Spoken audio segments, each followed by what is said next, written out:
नमस्कार सभी को। हम आगे अपनी क्लास स्टार्ट करते हैं। एक बार जो कल हमने पढ़ा था उसके बारे में एक बार रिवाइज करते हैं। कल हमने जाना था कार्यपालिका, केंद्रीय कार्यपालिका में किसके बारे में, आर्टिकल 76 और उप प्रधानमंत्री के बारे में हमने जाना था। उप प्रधानमंत्री का जो पद है वो क्या है, संविधान में कहीं पर भी उसका वर्णन नहीं किया गया है। ये सिर्फ क्या है, राजनीतिक मजबूरी का क्या है, ये पद है।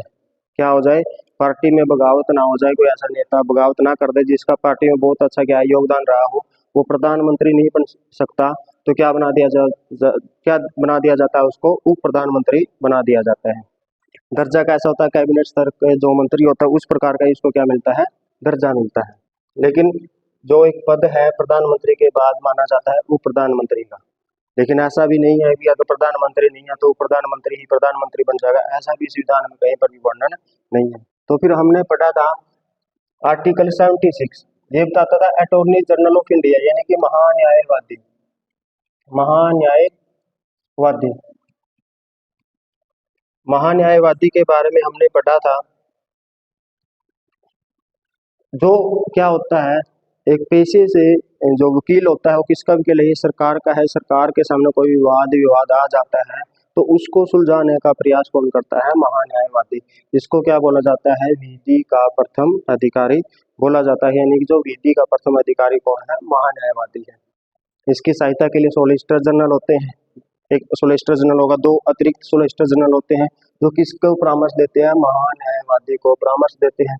और ये क्या ऐसा व्यक्ति है ये जो क्या कर सकता है, संसद का सदस्य न होते हुए उनकी बैठकों में क्या लेता है, भाग लेता है, बोल सकता है, लेकिन क्या नहीं कर सकता, वोट का प्रयोग नहीं कर सकता। वोट का प्रयोग कौन करेगा, जो संसद के ही सदस्य है। इसके बारे में जाना था हमने।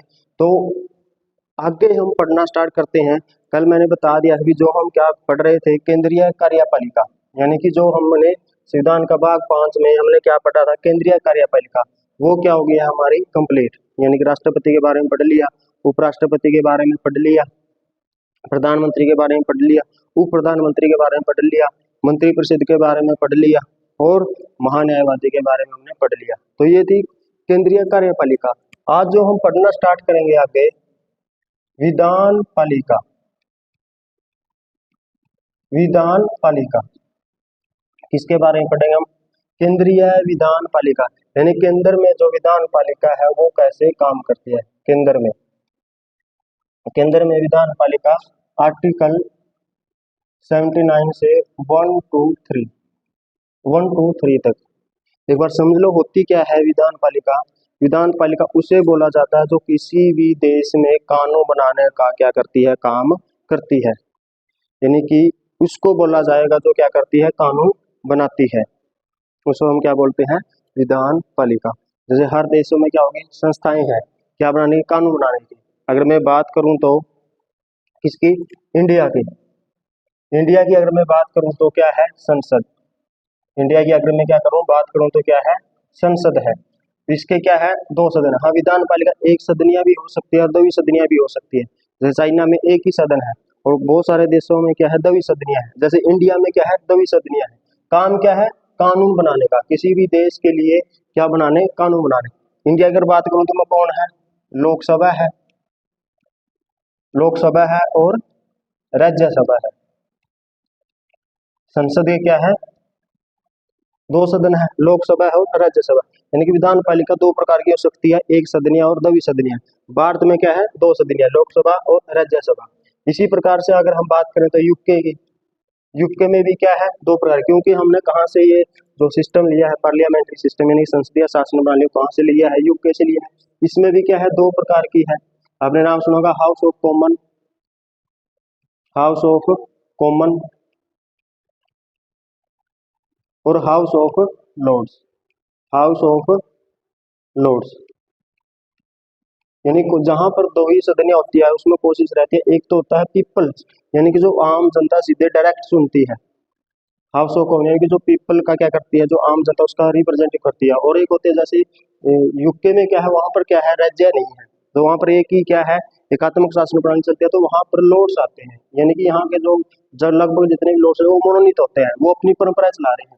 इंडिया में क्या है, जो लोकसभा है वो क्या करती है, लोगों का प्रतिनिधित्व करती है, और राज्यसभा वो किसका प्रतिनिधित्व करती है, क्योंकि हमने क्या किया है, संघात्मक शासन प्रणाली को भी अपना रखा है, हमने क्या ले रखा है, मिला जुला रूप है। तो राज्यसभा क्या करती है, राज्यों का प्रतिनिधित्व कर देती है। इस प्रकार से अगर हम बात करें तो यूएसए की, यूएसए में भी कैसी है, द्विसदनीय है। उसमें यूएसए में जैसे यूके में क्या बोलते जाते हैं, संसद ही बोलते हैं, संसद यानी कि पार्लियामेंट बोलते हैं, इंडिया में पार्लियामेंट बोलते हैं, अमेरिका में उसको क्या बोलते हैं, कांग्रेस, कांग्रेस क्या बोला जाता है, कांग्रेस बोला जाता है यूएसए में, यानी कि संसद को क्या बोलते हैं, कांग्रेस। इसके भी क्या है, फिर दो सदन है, एक को बोलते हैं सीनेट, सीनेट, और एक है प्रतिनिधि, प्रतिनिधि सदन, प्रतिनिधि सदन, यानी कि यूएसए में क्या है, कांग्रेस। यानी कि इस प्रकार से क्या है, अगर हम देखेंगे तो लगभग देशों में जहां कहीं किसी ने क्या अपना रखे, द्विसदनीय, और किसी में कहा एक सदन है। अगर हम बात करें तो यूके, इंडिया और यूएसए की, तो इसमें क्या है, द्विसदनीय है, और ये क्या करते हैं, एक देश के लिए कानून बनाने का क्या करते हैं, ये काम करते हैं। तो यानी कि विधान पालिका क्या है, हमने समझा विधान पालिका क्या करती है, एक देश में कानून बनाने का काम करती है। क्योंकि आज क्या है, लगभग सभी देशों में किसका शासन आ गया है, कानून का शासन, यानी कि संविधान का शासन, संविधान का शासन यानी कि कानून का शासन। तो वो कानून किस प्रकार से बनाए जाएंगे, लोगों को क्या राइट देने हैं, क्या राइट नहीं देने हैं, उसके लिए क्या व्यवस्था करनी है, क्या व्यवस्था नहीं करनी है, वो किसके द्वारा, वो कानून कौन बनाता है, विधान पालिका। तो हम इंडिया के बारे में और आगे जानते हैं, यानी कि हम पढ़ेंगे अब क्या क्या पढ़ेंगे, संसद, यानी कि विधान पालिका यानी कि एक प्रकार से संसद। संसद में ये जो सदन है, लोकसभा है, राज्यसभा है, इनकी संरचना किस प्रकार से है, राज्यसभा में कैसे सदस्य चुने जाते हैं, किस प्रकार से कई सदस्य आते हैं, क्या इनसे संबंधित आर्टिकल है, क्या राज्यसभा की योग्यताएं हैं, क्या इनकी विशिष्ट शक्तियां दी गई है, यानी कि एक एक बात को हम क्या करेंगे, अच्छे से जानेंगे, किसके बारे में, बात का जो पार्लियामेंट्री सिस्टम है, किस प्रकार के प्रस्ताव लाए जाते हैं, किस प्रकार के प्रस्ताव नहीं लाए जाते हैं, कौन कौन सी संसदीय समितियां होती हैं, कौन सी नहीं, यानी कि सारी की सारी बातें इस पे जानेंगे एक एक करके। तो हम आगे पढ़ना स्टार्ट करते हैं। भारत के अगर मैं बात करूं तो आर्टिकल 79, देखो 78 तक क्या था, कार्यपालिका, और 79 से क्या स्टार्ट हो गई है, हमारी संसद। यानी कि आर्टिकल 79 में क्या बताया गया है, भारत के लिए क्या है, एक संसद होगी, भारत के लिए क्या होगी, एक संसद होगी, और वो किससे मिलकर बनेगी, वो किससे मिलकर बनेगी, लोकसभा से, राज्यसभा से, और कौन है, यानी कि राष्ट्रपति, राष्ट्रपति,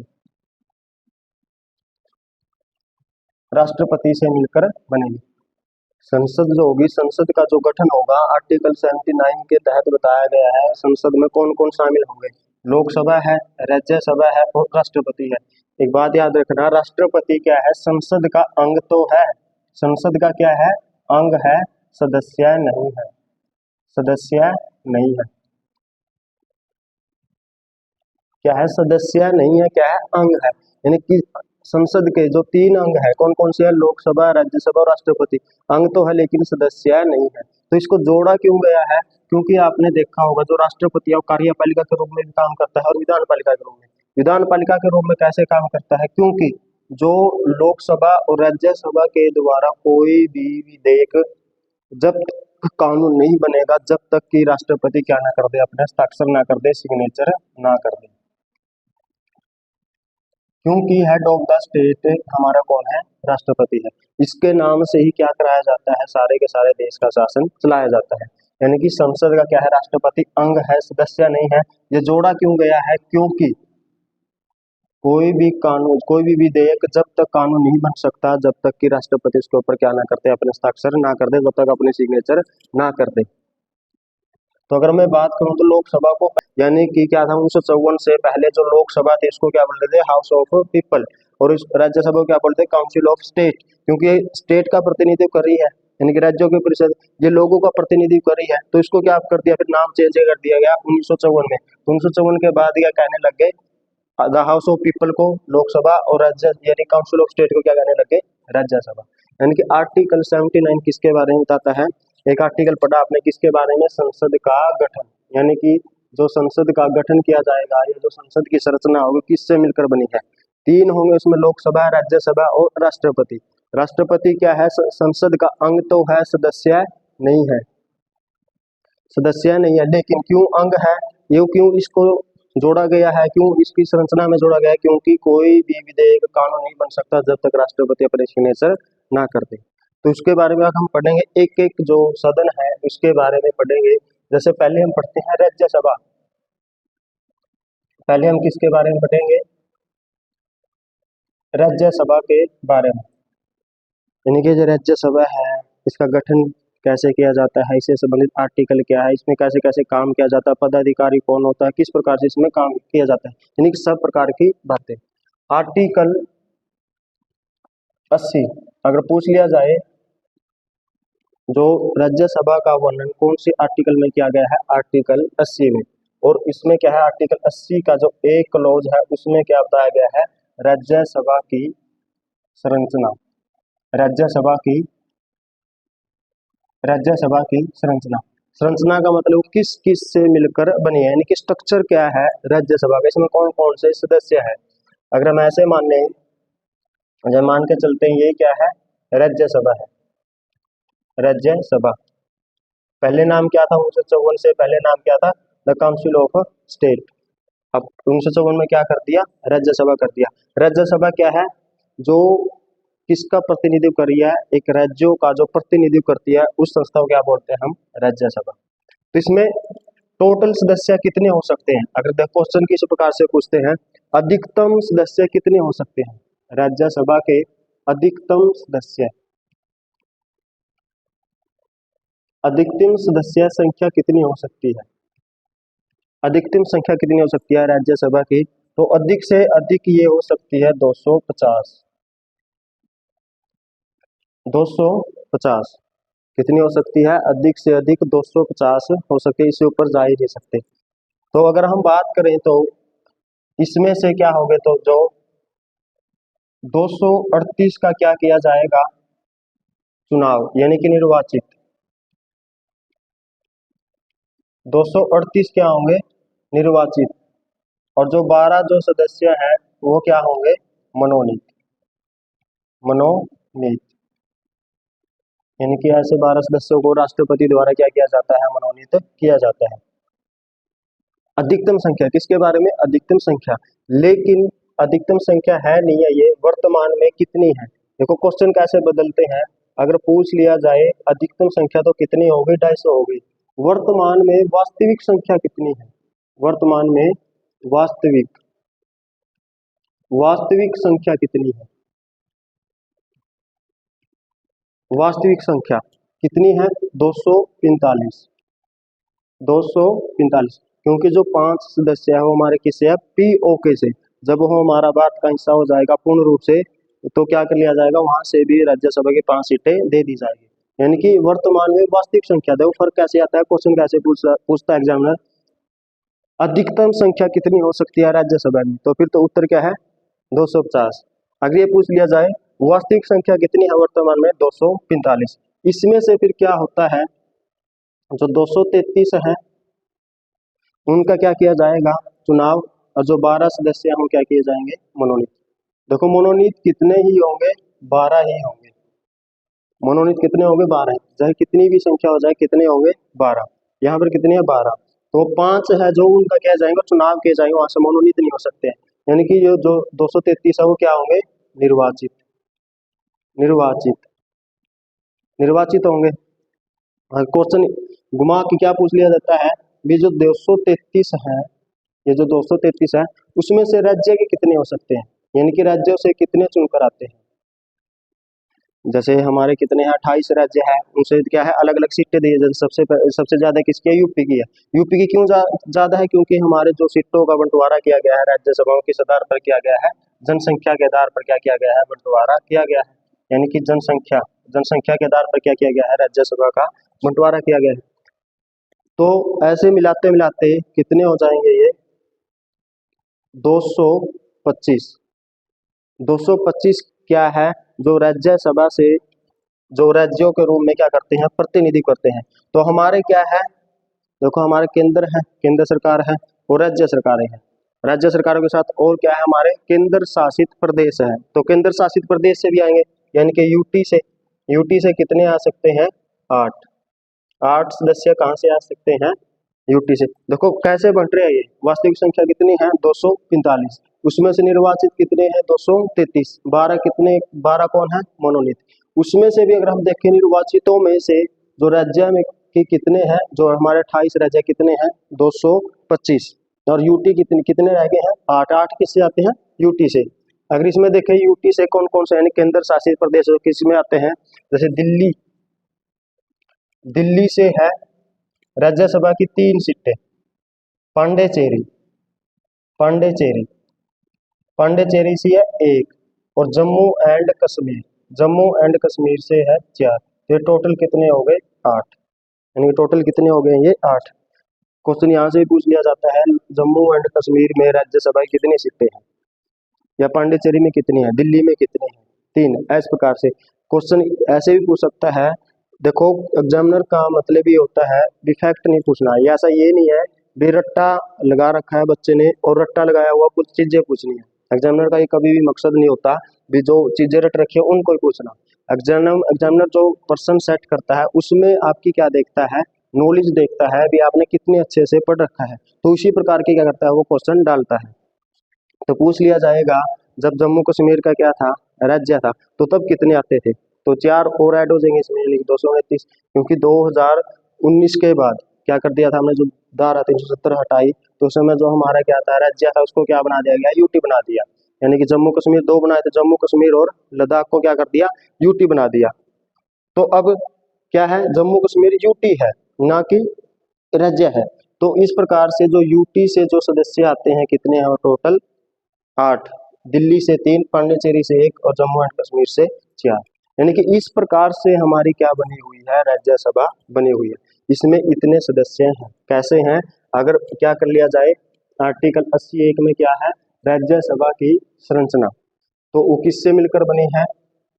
यानी कि इसमें क्या है? 2 प्रकार के सदस्य हैं, निर्वाचित और मनोनीत। अगर पूछ लिया जाए अधिकतम संख्या कितनी है? 250। 238 का उनमें से क्या होता है? निर्वाचन और 12 सदस्यों को मनोनीत।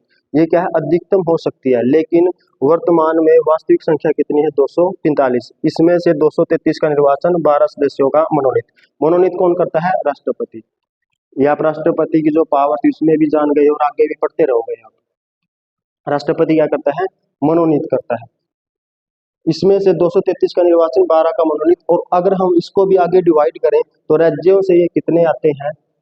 225। यूटी से कितने आते हैं? 8। और सबसे ज्यादा अगर मैं बात करूं तो राज्यसभा में जो एक राज्य से सबसे ज्यादा सदस्य आते हैं, प्रतिनिधि आते हैं, वो किससे आते हैं? यूपी से आते हैं 31।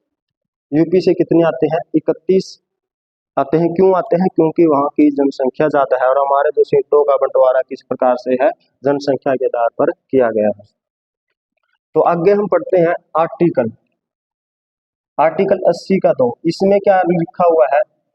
आर्टिकल इसमें लिखा हुआ जो मैं बात कर रहा था, जो जनसंख्या के आधार पर क्यों है? क्योंकि ये सारी की सारी बातें क्या है? लिखी हुई है। मैं ऐसे नहीं बोल रहा हूँ अपनी मन मर्जी से मैं बोल रहा हूँ कि जनसंख्या के आधार पर होगा, ऐसा नहीं है। क्या किया गया है? उनका जो बातें बता रहा हूँ मैं, वो सारी की सारी बातें कहाँ लिखी हुई है? आपने कॉन्स्टिट्यूशन में, यानी कि इंडियन का जो कॉन्स्टिट्यूशन है, इंडिया का जो कॉन्स्टिट्यूशन है, उसमें सारी बातें लिखी हुई है। इस प्रकार से तो काम किया जाता है। 80 में बताया गया है जो राज्यसभा की सीटों का बंटवारा, जो राज्यसभा है, राज्यसभा राज्यसभा की सीटों का बंटवारा, सीटों का बंटवारा, बंटवारा कहां पर मिलेगा आपको? संविधान की संविधान की चौथी अनुसूची, चौथी अनुसूची में, चौथी अनुसूची। यानी कि हमारे क्या है, जब मूल संविधान बना तो क्या बनाई गई थी? हमने 8 अनुसूचियां। जैसे हमारा संविधान जब बना था क्या था? 22 भाग थे, 395 आर्टिकल थे और 8 अनुसूचियां थी। अब क्या हो गया? अनुसूचियां बढ़कर इनकी संख्या कितनी हो गई है? 12 हो गई है। क्योंकि आपने देखा होगा 1951 में ही जोड़ दी गई थी पहले भूमि अधिग्रहण से संबंधित, फिर दल बदल से संबंधित 1985 में जोड़ दी, और फिर किससे संबंधित? 11वीं और 12वीं, यानी कि जो लोकल गवर्नमेंट है, यानी कि ग्राम पंचायतों से संबंधित और शहरी का जो निकाय है वो जोड़ दी गई 1992 में। अब कितनी है? 12 है।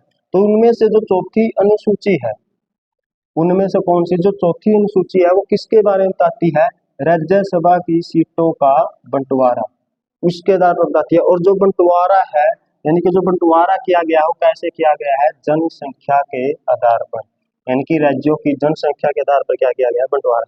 जिस राज्य की ज्यादा जनसंख्या उसी राज्य के ज्यादा प्रतिनिधि। लेकिन जैसे हम देखते हैं यूएसए के साथ अगर हम क्या करें, इसका कंपेयर करें, तुलना करें, तो यूएसए में ऐसा नहीं है।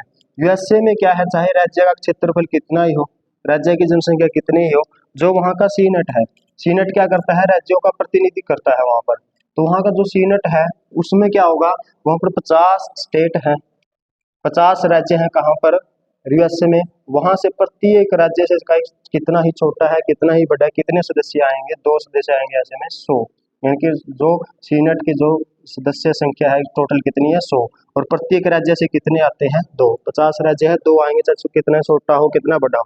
लेकिन भारत में ये फर्क आ जाता है। भारत में क्या है? जनसंख्या, जिस राज्य की ज्यादा जनसंख्या उसी राज्य के ज्यादा प्रतिनिधि। ये कहाँ बताया गया है? 80(2) में, यानी कि आर्टिकल 80(2) में क्या बताया गया है? राज्यसभा की सीटों का बंटवारा किया गया है। कहाँ पर? संविधान की चौथी अनुसूची में किया गया है। और किस प्रकार से होगा? जनसंख्या के आधार पर। क्वेश्चन कैसे आया है? क्वेश्चन या तो ये पूछ सकता है संविधान की चौथी अनुसूची में क्या है, तो क्या है? राज्यसभा की सीटों का बंटवारा। या पूछ लिया जाएगा जो राज्यसभा की सीटों का बंटवारा है वो किस प्रकार से किया जाता है? जनसंख्या का आधार, यानी कि आधार क्या रखा है? जनसंख्या है, धर्म है, जाति है। ये कौन सा आधार है? कौन सा आधार है? जनसंख्या का आधार है। और जनसंख्या का आधार है तो सबके लिए क्या होगा? असमान प्रतिनिधित्व होगा। यानी कि राज्यसभा में सभी जो सदस्य आते हैं राज्यसभा के, असमान प्रतिनिधित्व। असमान प्रतिनिधित्व का मतलब क्या है? समान नहीं है, जिस किस प्रकार से यूएसए के समान नहीं है, बल्कि कैसा है? असमान है, क्योंकि जनसंख्या अलग तो क्या होगा? यानी कि राज्यसभा राज्यों से सदस्य भी क्या आएंगे? अलग अलग आएंगे। और क्या है? आर्टिकल 80(3), इसमें बताया गया है 12 सदस्य जो क्या किए जाते हैं? मनोनीत। 12 सदस्य जो क्या किए जाते हैं? मनोनीत किए जाते हैं। मनोनीत, आपने देखा जो किसका स्ट्रक्चर था? राज्यसभा की जो स्ट्रक्चर था उसमें क्या है? 12 सदस्यों को क्या किया जाता है? मनोनीत किया जाता है। किसके द्वारा? राष्ट्रपति के द्वारा किया जाता है। तो कहां पर लिख रखा है? आर्टिकल 80(3) में क्या लिख रखा है? 12 सदस्यों का मनोनीत। वो मनोनीत किस आधार पर होंगे, यानी किस किस आधार पर होंगे? उसके क्या बताए गए हैं? 4 आधार। यानी क्या बताए गए हैं? 4 आधार पर ही क्या किया जाता है? 12 सदस्यों का मनोनीत। यानी कि क्या है? साहित्य, साहित्य के आधार पर, साहित्य में अगर किसी ने बहुत अच्छा काम किया है, साहित्य। विज्ञान, विज्ञान में किसी ने बहुत अच्छी महारत हासिल कर ली है। कला, यानी कि उसकी कला क्या है? बहुत अच्छी है उसमें। और समाज सेवा, समाज सेवा, समाज सेवा।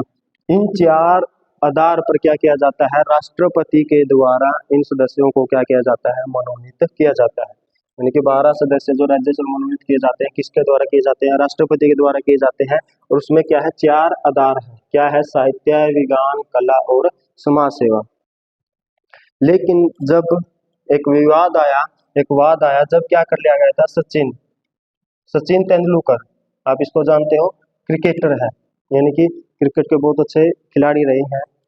इसको क्या माना जाता है? सचिन तेंदुलकर को क्रिकेट का भगवान, यानी कि इन्होंने बहुत अच्छा काम किया है इंडिया के लिए, बहुत सारे मैच जितवाए हैं, वर्ल्ड कप भी जीता है। तो उसको क्या कर दिया गया? 2012 में क्या कर दिया गया? राज्यसभा का सदस्य मनोनीत कर दिया। तो उसमें एक जनहित याचिका जनहित याचिका लगा दी गई। जनहित याचिका, जनहित याचिका क्या होती है? भी आपने कोर्ट में जाके अपील करने की जरूरत नहीं है, भी आप क्या कर सकते हो? घर बैठे ही क्या कर सकते हो? जनहित याचिका डाल सकते हो। किसमें? सुप्रीम कोर्ट में। इसके बारे में जाने कैसे क्या आया था? पीएन भगवती न्यायाधीश थे हमारे, उसका इसमें बहुत बड़ा रोल था। तो जनहित याचिका डाल दी गई 2012 में, 2012 में दिल्ली हाई कोर्ट में, यानी कि दिल्ली का जो हाई कोर्ट है वहां पर क्या डाल दी गई? दिल्ली हाई कोर्ट में जनहित याचिका डाल दी गई। राम गोपाल, राम गोपाल सिंह सिसोदिया, सिंह सिसोदिया, राम गोपाल सिंह सिसोदिया बनाम भारत संघ वर्सेस भारत संघ। तो ये मामला चला गया कहाँ पर, कोर्ट में। क्या मामला था भी, इसका मानना था राम गोपाल सिंह सिसोदिया का भी जो सचिन तेंदुलकर है इसमें से किसी में भी उसकी नहीं काम किया है, यानी कि साहित्य में कुछ नहीं किया है, विज्ञान में नहीं है, कला भी नहीं है और समाज सेवा भी नहीं है।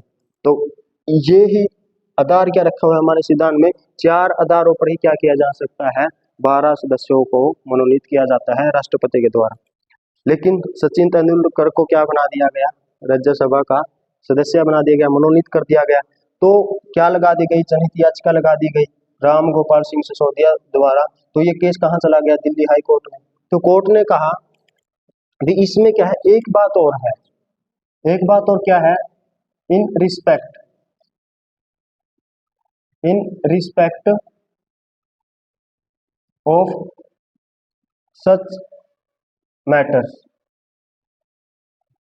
इसका मतलब क्या है भी, जो ये है अपने आप में संपूर्ण नहीं है, यानी कि जो ये 4 शब्द हैं साहित्य, विज्ञान, कला और समाज सेवा, अपने आप में संपूर्ण नहीं है, ये सिर्फ क्या है, एक तरह से उदाहरण है। यानी कि in respect of such matters मतलब क्या है, अगर किसी को इनके अलावा क्या है विशेष ज्ञान है और उसने व्यवहार में क्या किया, बहुत अच्छा अनुभव है, उसने बहुत अच्छा काम कर रखा है, तो संविधान सभा के सदस्य भी ये चाहते थे भी जो अच्छा काम कर रहा है एक देश के लिए, उसको क्या किया जाए, आगे बढ़ने का मौका दिया जाए। तो आगे बढ़ने का, यानी कि सचिन तेंदुलकर ने अपने खेल में क्या किया है, बहुत अच्छा काम किया है, इतना लंबा खेला, विश्व के प्रसिद्ध खिलाड़ियों में इसमें नाम आता है, क्रिकेट का भगवान इसको बोला जाता है। तो हम इस आधार पर नहीं कह सकते भी क्या है, सचिन तेंदुलकर को क्या नहीं करेंगे, हम मनोनीत नहीं करेंगे। बल्कि इसमें एक बात और है भी, जिसको क्या है किसी क्षेत्र में विशेष ज्ञान है या बहुत ही ज्यादा क्या है अनुभव है, तो उसको संविधान सभा के सदस्य भी मानते हैं भी उनको क्या किया जाए, आगे बढ़ाया जाए और इस प्रकार से उनको प्रतिष्ठित व्यक्ति, यानी कि और भी अच्छा प्रतिष्ठित व्यक्ति बनाया जाए। तो इस वजह से इस जनहित याचिका को खारिज कर दिया गया भी, केवल इस आधार पर ही क्या किया जाएगा, मनोनीत। ऐसा नहीं है, क्या किया जा सकता है, जो किसी ने अच्छे काम किए हैं किसी भी सेक्टर में, तो क्या किया जा सकता है, जब सरकार को लगता है या राष्ट्रपति को लगता है, हाँ राष्ट्रपति मनोनीत करता है, लेकिन किसके कहने पर करेगा, प्रधानमंत्री और मंत्रिपरिषद के कहने पर करेगा। तो क्या किया जा सकता है, मनोनीत किया जा सकता है। तो इसको क्या कर दिया गया, खारिज कर दिया गया। देखो क्या है, आर्टिकल 80(3) में क्या बताया गया है, राज्यसभा का 12 सदस्यों का मनोनीत किया जाएगा, किसके द्वारा, राष्ट्रपति के द्वारा। जो मनोनीत किया जाएगा वो किस आधार पर किया जाएगा, साहित्य, विज्ञान, कला और समाज सेवा के आधार पर। लेकिन एक केस आ गया क्या, सचिन तेंदुलकर का, ये तो बात लिख के चले गए, सचिन तेंदुलकर का केस आ गया, यानी कि संविधान सभा के सदस्य।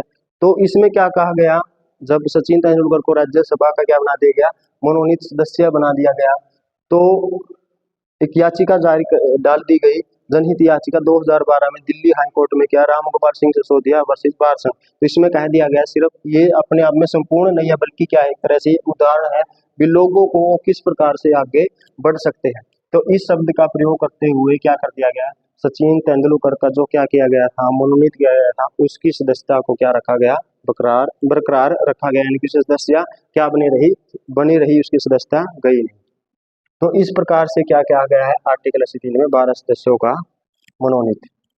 अच्छा, क्या जो मनोनीत सदस्य है वो क्या मंत्रिपरिषद, यानी कि जो क्या वो मंत्री बन सकते हैं, मंत्रिपरिषद में शामिल हो सकते हैं।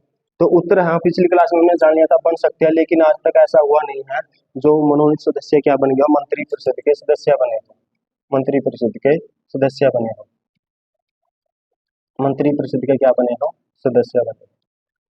तो ये किसके बारे में बताता है, आर्टिकल 80(3), 12 सदस्यों का मनोनीत।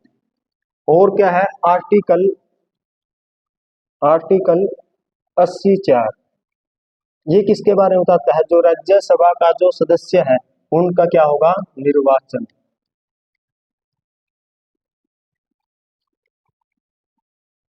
क्या किया गया है, निर्वाचन, यानी कि जो राज्यसभा के सदस्य हैं उनका निर्वाचन किस प्रकार से किया जाता है, आर्टिकल 80(4) में बताया गया। तो किस प्रकार से निर्वाचन होता है, अप्रत्यक्ष रूप से क्या किया जाता है, निर्वाचन किया जाता है। कैसे निर्वाचन होगा, अप्रत्यक्ष रूप से। निर्वाचन कौन करता है, क्या आम जनता वोट डालती है?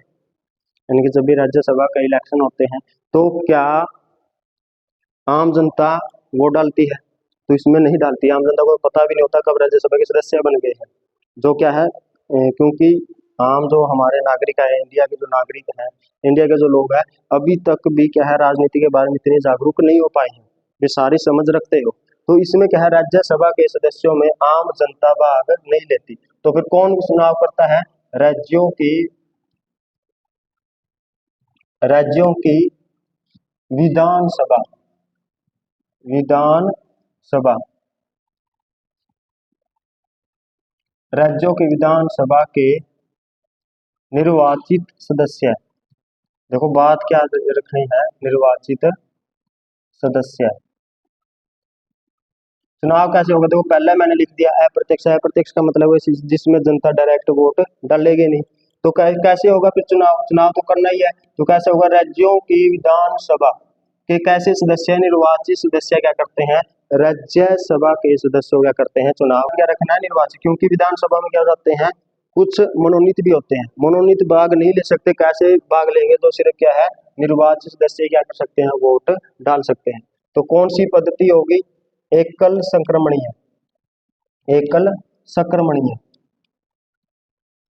एकल संक्रमणीय मत प्रणाली, मत प्रणाली।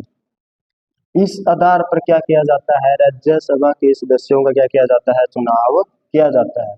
यानी कि चुनाव कैसा है? अप्रत्यक्ष है। कौन चुनता है? राज्यों की विधानसभाओं के निर्वाचित सदस्य चुनते हैं, मनोनीत नहीं आएंगे। और कौन है? एकल संक्रमणीय अनुपातिक मत प्रणाली के द्वारा क्या किया जाता है? इसका चुनाव किया जाता है। तो चुनाव होगा वो कैसा होगा? खुला होता है या गुप्त? तो इसमें होगा खुला मतदान, खुला मतदान, खुला मतदान। 1952 से 2003 तक रहा गुप्त मतदान।